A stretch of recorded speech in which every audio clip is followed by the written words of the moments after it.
હરિરાયજી કહે કે જેનું મન સદા અહમતા મમતાને કારણે સંસારમાં ઉદ્વેગિત રહેતું હોય. બીજું કહું, દર્શને ક્લિષ્ટ માનસઃ, કૃષ્ણ દર્શન માટે જેના હૃદયમાં સદા આરતી રહેતી હોય. આ બીજું લક્ષણ વૈષ્ણવ અધિકારીનું શિક્ષાપત્રના મનમાં સદા ભગવત દર્શનનો તાપ રહેવો જોઈએ. ક્યારે ભગવત દર્શન થાય? પ્રભુ 20-20 વર્ષથી હવેલી આવીએ છે, ક્યારેક તો કૃપા કરો, મનમાં સતત ભગવત દર્શનની ઈચ્છા. અને એ જ વૈષ્ણવનો અર્થ પુરુષાર્થ છે. મહાપ્રભુજી કહે છે, પુષ્ટિ માર્ગે હરેર દાસ્યમ ધર્મો અર્થો હરિરેવહી કામો હરેર દિદૃક્ષૈવ મોક્ષ કૃષ્ણસ્ય ચેત ધ્રુવમ. પ્રભુને જોવાની ઈચ્છા, ભગવત દર્શનની ઈચ્છા, એ જ વૈષ્ણવનો કામ છે. ક્યારે આંખો સફળ બને? જે વેણુ ગીતમાં ગોપીજનોએ કહ્યું, અક્ષરવતામ ફલ ઇદમ ન પરમ વિદામ. અરે સખી, આ શ્યામ સુંદરના દર્શનથી આજે મારા નેત્રો સફળ બની ગયા. દર્શન શું છે? 3 પ્રકાર દર્શનના: આદિ ભૌતિક દર્શન, આધ્યાત્મિક દર્શન અને આદિ દૈવિક દર્શન. કેવલ આંખ જેને જુએ એ ભૌતિક દર્શન છે. જે છે એ દેખાઈ રહ્યું છે એ ભૌતિક દર્શન છે. પણ આંખની સાથે બુદ્ધિ ભળે અને મહાત્મ્યની સાથે જોવામાં આવે એ આધ્યાત્મિક દર્શન છે. આંખની સાથે બુદ્ધિ ભળી જાય અને જેનું દર્શન કરી રહ્યા છો એનું મહાત્મ્ય ખ્યાલ આવે, આધ્યાત્મિક દર્શન.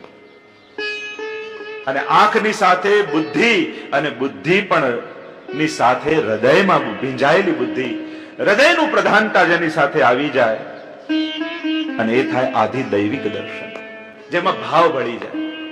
જો દરેક જગ્યાએ 3 પ્રકારના લોકો સમાજમાં હોય. એક છે એ મજૂર જેવો વ્યક્તિ હોય, બીજા હોય કારીગર જેવા, અને ત્રીજા હોય કલાકાર જેવા. 3 પ્રકારના લોકો સમાજમાં જોવા મળે. એક કામદાર, બીજો કારીગર અને ત્રીજો કલાકાર. કામદારને જેટલું કીધું હોય એટલું જ કરે, ન પોતાની બુદ્ધિ વાપરવાની, ન હૃદય વાપરવાની. આ અહીંયા મૂકવાનું છે એટલે બધું મૂકી દે. એનાથી ઉપર છે કારીગર. તો કામદાર કરતા કારીગરનો પગાર વધારે હોય, એનો ચાર્જીસ વધારે હોય, કારણ એનામાં બુદ્ધિ હોય. આ કામ કઈ રીતે કરવાનું એ બુદ્ધિપૂર્વક એની કળા એમાં પ્રયુક્ત કરે. અને એનાથી ઉપર છે કલાકાર, કે જે બુદ્ધિની સાથે હૃદયનું પણ જોડાણ કરે.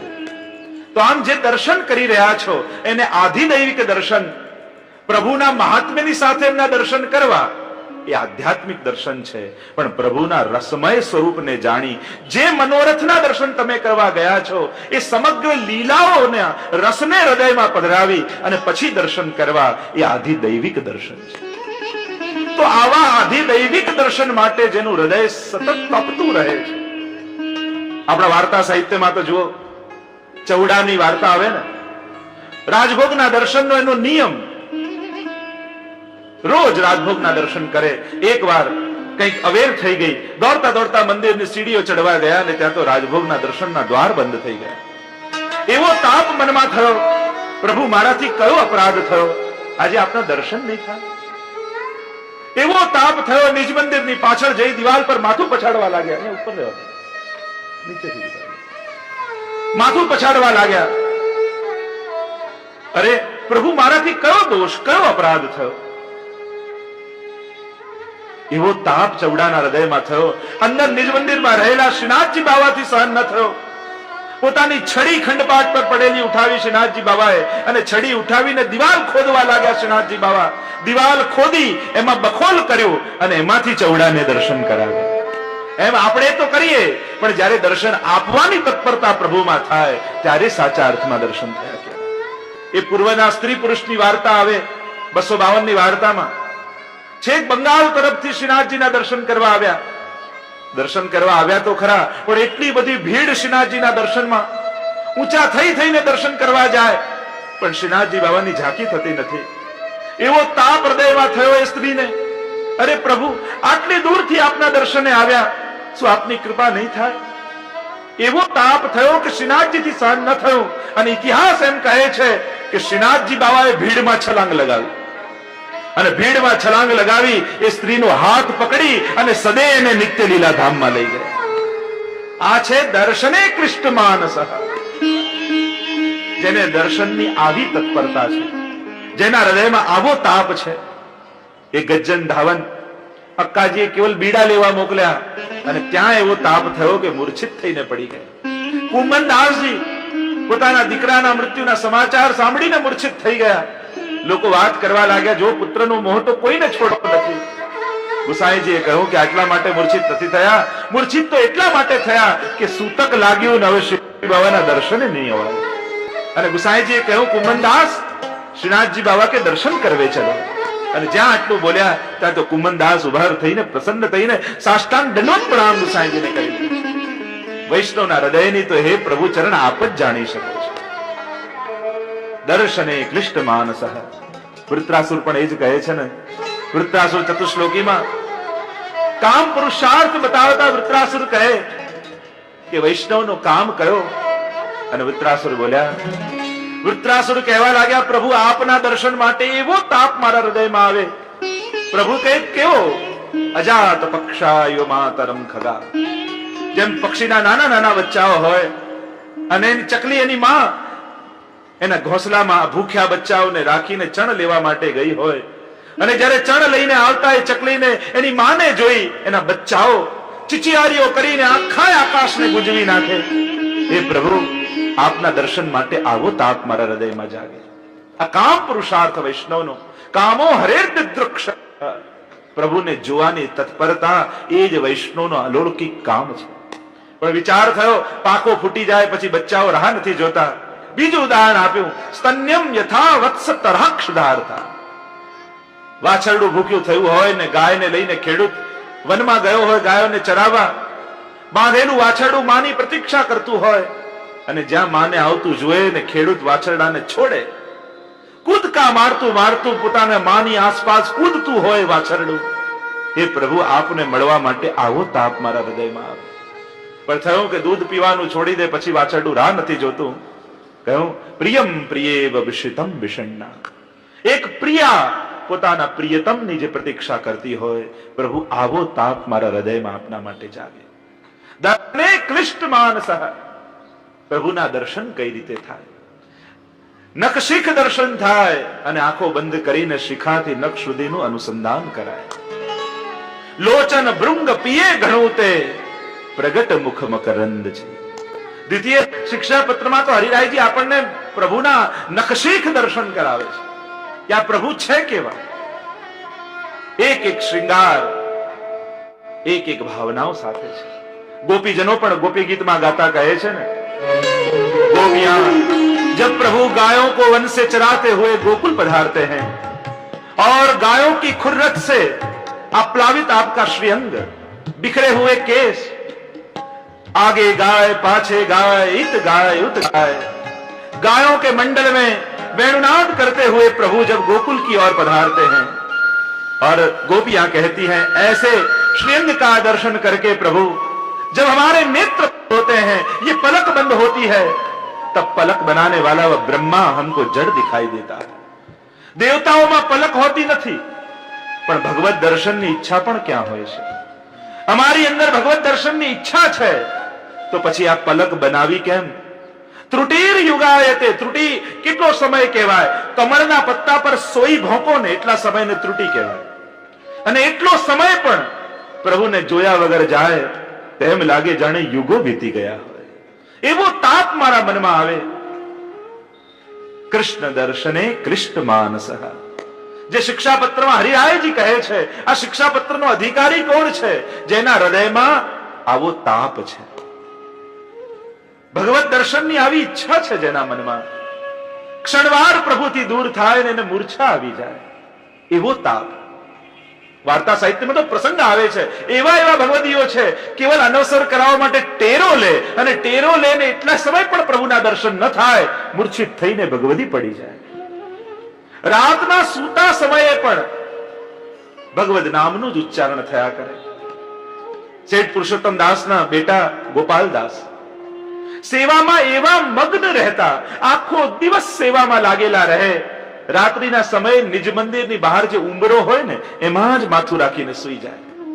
પણ પ્રભુમાં એવું મન લાગેલું, એવું ચિત્ત મદન મોહનલાલજીમાં લાગેલું, સુતા સુતા પણ હે મદન મોહનલાલ, હે મદન મોહનલાલ એવા આર્તનાદ હૃદયમાંથી નીકળે. અને મદન મોહનલાલજી સૈયા મંદિરમાંથી બોલે, હા ગોપાલદાસ કહા હૈ. સામે જવાબ આપે રાત્રિએ મદન મોહનલાલજી. ગોપાલદાસ કહે, પ્રભુ આપ જાગો છો? પ્રભુ આપ જાગો નહીં, મને તો બોલવાની આદત પડી ગઈ છે, આપ કેમ હુંકારો આપો છો? મદન મોહનલાલજી કહે, જેમ તને બોલવાની આદત પડી છે એમ મને પણ જવાબ આપવાની આદત પડી ગઈ છે. આ પ્રેમ એક તરફ થોડી હોય. જેવો તાપ તને મને જોયા વગર થાય છે એમ મને પણ તારા વગર ચાલતું નથી. કૃષ્ણે દર્શને ક્લિષ્ટ માનસ, જેના હૃદયમાં સતત પ્રભુના દર્શનનો તાપ રહે છે. અને એવો અધિકારી છે, એવો જીવ અધિકારી છે આ શિક્ષાપત્રનો. આગળ કહ્યું, લૌકિકમ વૈદિકમ ચાપી કાર્યમ કુર્વન્ન અનાસ્થયા. જે લૌકિક અને વૈદિક કાર્યો અનાસ્થાથી કરે છે, કુર્વત અનાસ્થયા. લૌકિક વૈદિક મહાપ્રભુજી એમ નથી કહેતા કે છોડી દો, સંસારમાં છો તો કરવું પણ પડશે, અને નહીં કરો તો તમારા ઠાકોરજી પર લાંછન લાગે, તમારા સંપ્રદાય પર લાંછન લાગે કે આ ધર્મમાં આવું તો શું છે કે બધાથી સંબંધો તોડાવી નાખ્યા. એક વસ્તુ યાદ રાખો, પ્રેમ પ્રભુને કરવાનો અને પ્રેમપૂર્વકનો વ્યવહાર સંસારમાં રાખવાનો. પ્રેમ પ્રભુમાં પણ પ્રેમપૂર્વકનો વ્યવહાર સંસારમાં. સંસારને પ્રેમ ન કરો, સંસાર પર દયા રાખો. પ્રેમ ઠાકોરજીને, પણ સંસાર પર કરુણા, દયા.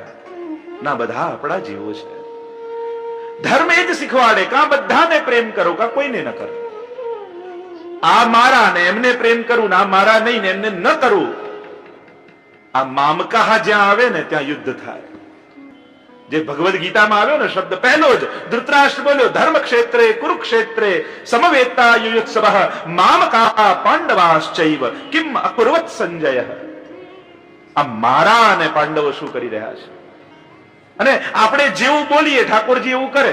આપણે કહીએ મારું મારું મારું તો ઠાકોરજી કે તને મારું, અને આપણે કહીએ તારું તારું તારું તો ઠાકોરજી કે તને ભવસાગરથી તારું. આપણે જેવું કહીએ એવું પ્રભુ કરે. તો લૌકિક અને વૈદિક કાર્યો અનાસ્થાથી વૈષ્ણવે કરવા. અનાસ્થા કોને કહેવાય? તમે કરો છો. જેમ તમારા ઘરે લગ્ન પ્રસંગ આવ્યો અને કોઈ એમ કે ના ના અમે તો કોઈ વિધિમાં કોઈમાં માનતા નથી, અમે તો શ્રીનાથજી બાબાનું સ્થાપન કરીશું. તો વેદ પારગહ મહાપ્રભુજી કર્મ માર્ગ પ્રવર્તક છે. વેદનું ઉલ્લંઘન ન થાય. સ્થાપન જ્યાં ગણપતિજીનું થતું હોય વિધિમાં ત્યાં એમનું જ થાય, પછી ત્યાં શ્રીનાથજી બાબા ના પધરાવાય. જ્યાં જેનું સ્થાપન થતું હોય ત્યાં જ થાય. પણ ત્યાં એમ નહીં માનવું કે આમની કૃપાથી બધું મંગલ થશે, ત્યાં એમ માનવું કે ઠાકોરજીની કૃપાથી જ મારું કાર્ય સિદ્ધ થવાનું છે. આ મંગલ કરવાનું કાર્ય પણ ઠાકોરજી આમને સોંપ્યું છે. અને શ્રુતિ રહસ્ય નામનો ગ્રંથ છે આચાર્યમાં, તો દરેક વેદ મંત્રોને ભગવત સંબંધી બતાવે છે. ગણપતિ, ગણ એટલે યુથ, યુથાધિપતિ તો પ્રભુ છે. ત્ર્યંબકમ યજામહે ત્રિયંબકમ, ત્રણ અંબા, ત્રણ માં કોની છે? રોહિણીજી, દેવકીજી, યશોદાજી, ઠાકોરજીના તો માં છે. એમ બધા જ શ્રુતિના રહસ્યો જે વેદ મંત્રો છે બધા જ ભગવત પરક કર્યા છે. તો જ્યાં જેનું સ્થાપન થતું હોય ત્યાં વિધિ એ જ થાય. કોઈ એમ કે ના ના અમે તો આમનું જ સ્થાપન કરીને ઠાકોરજી પધરાવીશું, તો એ પણ ઉચિત નથી. મેનેજરની સીટે મેનેજર જ હોય, કેશિયર હોય તો કેશિયર જ હોય. પણ આસ્થા ઠાકોરજીમાં રાખવી, શ્રદ્ધા ઠાકોરજીમાં રાખવી. લૌકિકમાં પણ ક્યારે એમ નહીં કરવું આમણે મને મદદ કરી તો મારું ચાલ્યું, અને ત્યાં જ તમારો અન્યાશ્રય થઈ જશે. વાર્તામાં પ્રસંગ નથી આવતો? પેલા માપવા વાળો હતો, જમીન માપવા વાળો રાજાએ મોકલ્યો, અને માજી વૈષ્ણવ હતા. અને આને ખબર પડી કે આ માજી વૈષ્ણવ છે, તો લાવ થોડી જમીન વધારે માપી દો. તો એને માપીને થોડી વધારે જમીન આપી અને માજીથી એટલું બોલાયું કે અરે તે તો મને જીવાડી. ત્યાં જ ઠાકોરજી નારાજ થઈને પીઠ દઈને બિરાજી ગયા કે તને જીવાડનારો હું બેઠો છું કે એને માપીને તને જીવાડ્યું. એમ જ લૌકિકમાં પણ કોઈએ તમને મદદ કરી, હા, એના પર સૌહાર્દ થાય, પણ વિચારવું તો એ જ મને મદદ કરવા માટે ઠાકોરજી જ આને પ્રેર્યો છે. મૂળમાં તો પ્રભુને જ બધામાં જોવા. તો જે લૌકિક અને વૈદિક કાર્યો પણ અનાસ્થાથી કરે છે. બીજા શ્લોકમાં કહ્યું નિરુદ્ધ વચનો વાક્યમ, જે વાણીનો નિગ્રહ રાખે છે. વાણીનો દોષ એ બહુ જ મોટો દોષ આપણે ત્યાં મનાયો છે. વાદ અને સ્વાદ આ બંનેમાં વાણીને જીતવાની છે વૈષ્ણવે. બહુ મોટો દોષ વાણીનો કયો છે. વાર્તા સાહિત્યમાં અનેક પ્રસંગોમાં તમે જુઓ. રામાનંદ પંડિતનો પ્રસંગ લઈ લો. મહાપ્રભુજીનો મુકામ એમના ઘરે છે અને સવારે ઉઠીને એમની પત્ની સામે એટલું બોલાઈ ગયું કે આ ગોબર લઈ લો, નહીં તો વૈષ્ણવો લઈ જશે. અને આ શબ્દો પડ્યા મહાપ્રભુજીના કર્ણમાં. હાથમાં જળ લઈને એનો ત્યાગ કરી દીધો. આટલો વાણીનો દોષ. વૈષ્ણવે વાણીમાં બહુ જ નિગ્રહ રાખો. હરિરાયજી તો શિક્ષાપત્રમાં આજ્ઞા કરે છે બને એટલું ઓછું વૈષ્ણવે બોલ્યું. આખી મહાભારત દ્રૌપદીના આટલા શબ્દો કે આંધળાનો દીકરો આંધળો, એનાથી આ મહાભારત થઈ ગયું. વર્ષોના સંબંધો 2 મિનિટ વાણીના અપવ્યયથી તૂટી જતા હોય છે. દામોદાસ સંભલવાળાની વાર્તામાં જો બિલાડીએ સૈયાજી બગાડી દીધી અને દામોદાસજી એટલું બોલાઈ ગયું કે પ્રભુ ત્રિલોકના નાથ છે ને પોતાની સૈયા નથી સાચવી શકતા. અને ઠાકોરજીએ થાળને લાત મારી દીધો. ઠાકોરજી એમ કહે કે અરે સેવક તું છું કે હું? એક સંપ્રદાય છે એમ માને કે એના જે આદિ ગુરુ હતા એ મહાદેવજીનું પૂજન કરતા હતા અને પૂજન કરતા એમની ઉપર એક ઉંદરડું ચડી ગયું. અને ઉંદરડું ચડી ગયું તો એમને શ્રદ્ધા જતી રહી કે જે ભગવાન પોતાની ઉપરથી ઉંદરડાને નથી ખસાડી શકતા એ કેવો ભગવાન? અને આખો એમણે ગ્રંથ લખ્યા અને એમાં ઘણી બધી ટીકાઓ જે સાકાર સ્વરૂપ આદિની. પણ મહાપ્રભુજી તો એ કહે છે કે તું સામે બેઠો શેના માટે બેઠેલો? કે તમે સામે બેઠા છો શેના માટે? સેવક તમે છો કે એ? તમારે ભગાડવાની જવાબદારી છે. તમે સામે બેઠા છો એમાં પ્રભુ કઈ ન્યૂન્ય નથી થયા. તમારો સેવક ધર્મ ગયો છે કે સેવક બેઠો છે ને સ્વામીને શ્રમ પડી ગયો. વાણીનો નિગ્રહ. 252 વૈષ્ણવમાં ડોકરીની વાર એટલું બોલી કે તે મને જીવાડી, એમાં એનો ત્યાગ થઈ ગયો. વૈષ્ણવે વાણીનો અતિ નિગ્રહ કર્યો. ભગવદ ગીતામાં તો પ્રભુ આખું તપ બતાવ્યું છે વાણીનું. અનુદ્વેગ કરમ વાક્યમ સત્ય પ્રિય હિતમ ચયત સ્વાધ્યાયાભ્યસનમ ચૈવ વાંગ ભયમ તપ ઉચ્ચતે.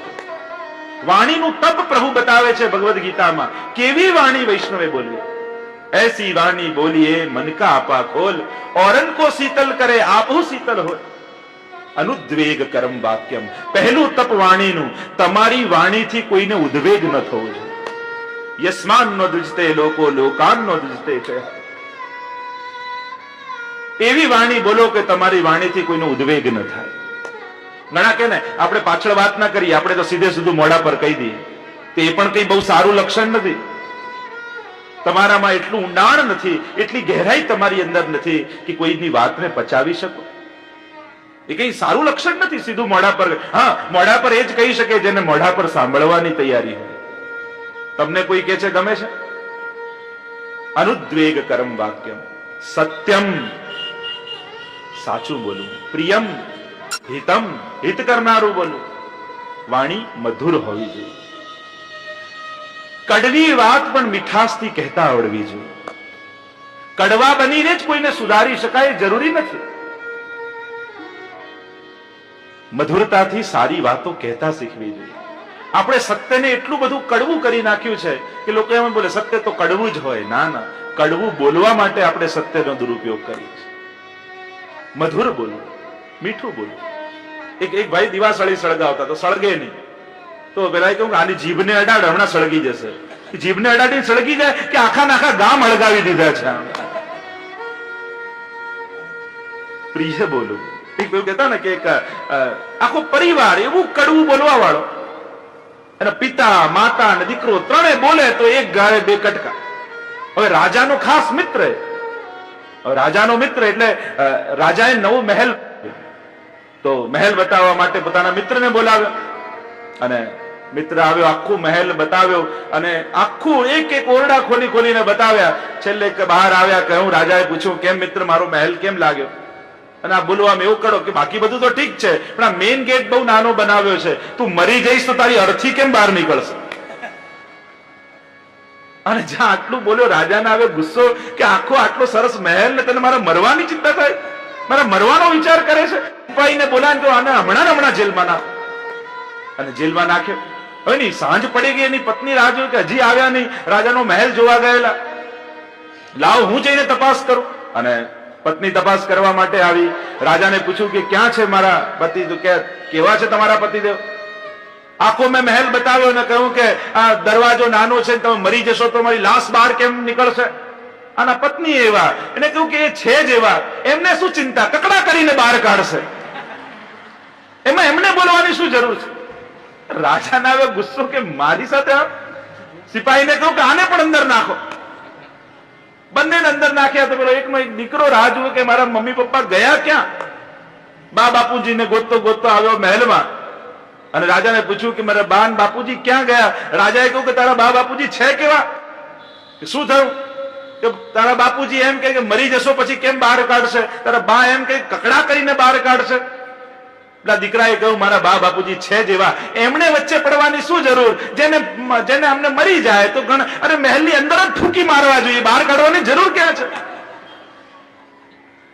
ત્રણેય એવા. એક વસ્તુ યાદ રાખજો, પગ લપસે ને તો જખમ થાય, પણ જીભ લપસે ને તો મોટા મોટા જોખમ થાય. મોટા મોટા જોખમો આ જીભ લપસવાથી થઈ ગયા. પેલા જખમો તો રૂંઝાઈ જાય, રૂજ આવી જાય, પણ આ જીભના જખમો છે ને એ વર્ષો સુધી ભરાતા નથી. વાણીનો નિગ્રહ કરવો, અને સેવા કરનાર વૈષ્ણવે કેવી વાણી બોલવી. પુષ્ટિ માર્ગની તો એક આખી ભાષા છે. આપણી વૃત્તિઓ વાણી દ્વારા બહાર આવતું હોય. એક વસ્તુ યાદ રાખજો, મન અને વાણી જુદા નથી. ઘણા લોકો કહે ને અમારાથી તો બોલાઈ ગયું, અમારા મનમાં કઈ નહોતું. એક વાત ચોક્કસપણે યાદ રાખજો, જે મનમાં હોય ને એ જીભમાં આવે, અને જે જીભમાં હોય ને એ એક દિવસ જરૂર મનમાં જાય. જે તમારા મનમાં હતું એ જ જીભમાં આવે, અને જીભમાં જે બોલતા રહેશો ને, જેનું પણ નામ, પ્રભુનું નામ લેશો તો પ્રભુ ક્યારેક મનમાં આવશે. લૌકિકતાને બોલતા રહેશો તો લૌકિકતા મનમાં આવશે, પણ જે જીભમાં છે મનમાં આવશે, અને મનમાં છે એક દિવસ જીભમાં આવશે જ. આપણી બધાની એક વાત તો નિશ્ચિત છે, જે મનમાં છે એ ક્યારેક ને ક્યારેક કોઈકની આગળ તો બોલીએ છે જ. કારણ કે જ્યાં સુધી એ બહાર ન નીકળે ત્યાં સુધી મન શાંત થતું નથી. જોજો, તમારા મનની વાત તમે કોઈની આગળ તો કરો છો જ, નિશ્ચિત વાત છે. અને એટલે જ મનમાં કોઈ ખોટો વિચાર નહીં, કારણ કે મનમાં આવેલો દરેક વિચાર એ બહાર નીકળે છે જ. તમારા મનમાં આવેલું એક ખોટો વિચાર તમારા હાથે જ્યાં સુધી પાપ નહીં કરાવી લે ત્યાં સુધી બહાર નહીં જાય. જો પાપ કરાવશે જ. એમ જ મનમાં આવેલો એક સારો વિચાર જ્યાં સુધી તમારા હાથથી પુણ્ય નહીં કરાવે ત્યાં સુધી બહાર નહીં નીકળે. વિચારો પ્રગટ થવા ઈચ્છતા હોય છે, પણ વિચારો ક્યારે શાંત નથી હોતા, એ હંમેશા બહાર નીકળવા ઈચ્છે.